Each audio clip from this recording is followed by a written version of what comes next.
In the quiet English countryside, where the river Avon flows softly through the meadows, lies a small market town called Stratford upon Avon.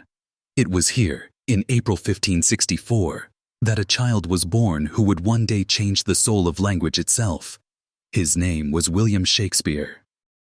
He was baptized on April 26th, and by the customs of that age, it is believed he was born on April 23rd, a date the world now celebrates as his birthday, and coincidentally, the date of his death as well. It's as if his life had begun and ended on the same eternal day, a circle of creation that never truly closed. William was the third child of John Shakespeare, a glovemaker and local businessman, and Mary Arden, the daughter of a wealthy farmer. His father was a respected citizen for a time, even serving as an alderman, though fortunes rose and fell in that unpredictable age. The house where William grew up still stands today, a timbered, humble structure, where the greatest writer who ever lived once played as a child, unaware of his destiny. There was nothing extraordinary about his beginnings. He likely attended the King's New School in Stratford, where he studied Latin grammar, literature, and the great works of antiquity, Cicero, Ovid, and Virgil. Those ancient tales of love, war, betrayal, and gods would one day resurface in his own creations, reborn in English words. No records of his schooling survive, but what he absorbed, their language, rhythm, imagination, became the foundation of his genius. At 18, Shakespeare did something unexpected. He married Anne Hathaway, a woman 8 years older than him. She lived in a nearby village called Shottery. Their marriage was hurried. Anne was pregnant, and within 6 months of the wedding, she gave birth to a daughter, Susanna. 2 years later, twins were born, Hamnet and Judith. It was a quiet family life, the kind that should have kept him rooted in Stratford forever. And yet, somewhere inside that young man burned a restlessness, a hunger for more. Then comes one of the great mysteries of history, the so-called lost years of Shakespeare. Between 1585 and 1592, the world loses sight of him completely. There are no letters, no diaries, no plays, no mention of him anywhere. Some imagine him as a teacher in the countryside. Others think he joined a traveling troupe of actors. A few even claim he fled Stratford after poaching deer from a nobleman's estate. The truth remains unknown. But when he reappears in London, he is transformed, no longer the glovemaker's son, but a man of the theatre. London in the late 1500s was alive and chaotic, a city bursting with energy and danger. The plague haunted its streets, closing theaters for months at a time. The River Thames carried both life and death. Markets were crowded, crime was common, and the Queen herself, Elizabeth I, ruled with power and pageantry. And in this storm of history, William Shakespeare found his stage. By 1592, his name had begun to appear in London's literary circles. He was known as an actor, a playwright, and sometimes even criticized for being too ambitious.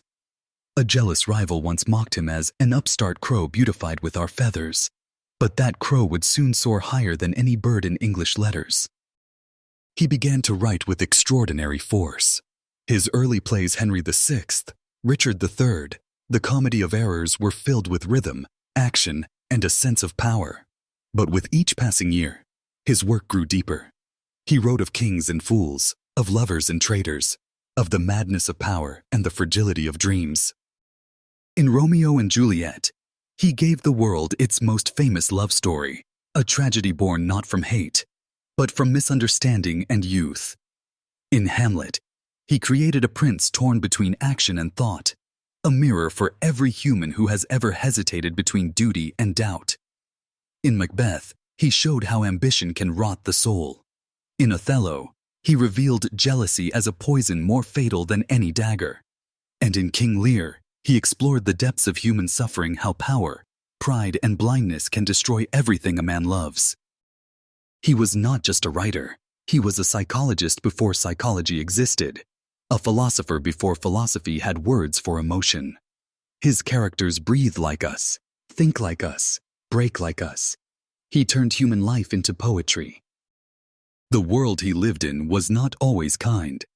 The plague repeatedly forced the closure of London's theaters. Actors lost work, the city panicked, and death visited every neighborhood. But Shakespeare did not stop writing. In those silent months, he turned to poetry, composing his sonnets, 154 of them in total, exploring love, time, beauty, and mortality.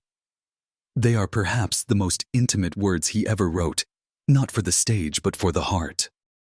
As his fame grew, Shakespeare became a shareholder in the Globe Theatre, built in 1599 on the south bank of the Thames. It was a wooden circle, open to the sky, where thousands gathered, nobles in balconies, commoners standing in the pit to watch magic happen. Imagine the sound, the murmur of the crowd, the smell of earth and rain, the sudden hush as the curtain rose and words filled the air. For many, it was the first time they had seen their own emotions, their own fears, their own hopes performed before their eyes. Shakespeare's company, the Lord Chamberlain's men, later became the King's men under King James I. The playwright who once wrote for the people now wrote for royalty. Yet his pen never lost its humanity. Whether writing for kings or for commoners, he spoke the same truth that the human heart, in all its glory and weakness, is universal. But even greatness has its shadows. In 1596, his only son, Hamnet, died at the age of 11. The loss marked him deeply. Many scholars believe the grief of a father can be felt in Hamlet, written soon after a tragedy of death, ghosts, and the search for meaning in sorrow. No letters survive, but his words became his mourning. He gave his pain to the world in the form of poetry. By the early 1600s, Shakespeare was no longer just a writer, he was an institution. His works were known across England. He was wealthy, respected, and admired. Yet fame never seemed to corrupt him. His plays were still filled with humility, with the wisdom of someone who understood both the laughter and the tears of life. Then came The Tempest, one of his final masterpieces. It tells the story of a man who learns to forgive, who gives up his power, and returns home. Many see Prospero, the magician in the play, as Shakespeare himself saying farewell to the stage, breaking his staff, and setting his art free. After nearly 2 decades in London, Shakespeare retired to Stratford, a wealthy man. He bought one of the largest houses in town, New Place, and lived there quietly with his family. The man who had written of kings and battles, witches and lovers, now spent his days in peace, walking by the river, watching the seasons pass. Yet even in that silence, his words continued to travel. The Globe Theatre kept performing his works. Other writers began to imitate him. The seed he had planted had become a forest. On April 23, 1616, his 52nd birthday, William Shakespeare passed away. He was buried 2 days later in the Holy Trinity Church, where his grave still lies today.